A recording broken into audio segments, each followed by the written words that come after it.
Donde pone el ojo, pone la bala. Así es la exitosa vida de Audomar Chi, alias Cantinflas, quien por necesidad comenzó un negocio del que no tenía ni la más remota idea.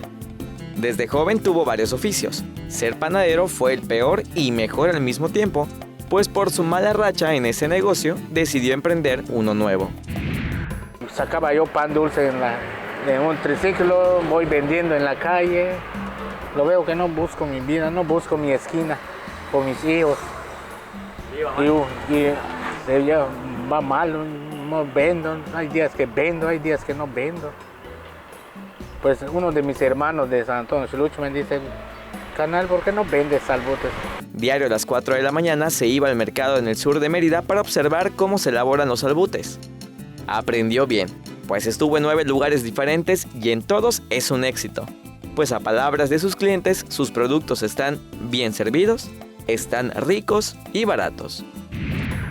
Pues como que sí, como que no. Poco a poco voy aprendiendo bien, más, aprendiendo bien. Pues ahora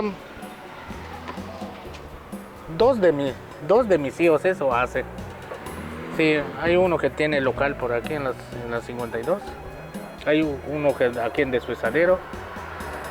Tengo un yerno aquí en la 42, una gasolinera. Si algo caracteriza al Cantinflas es que sus salbutes no son ordinarios. Escucha por qué se lo decimos.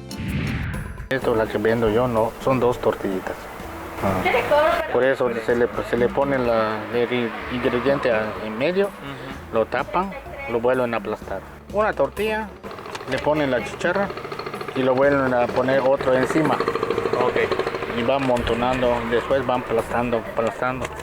Y ¿Las aplastan? Lo aplastan con la maricona. Y así que tiene de chicharra, que tiene de frijolito.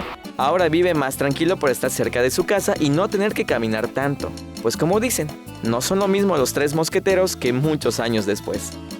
Sus principales clientes, albañiles, plomeros y electricistas, quienes a diario se comen los 600 salbutes que el Cantinflas elabora.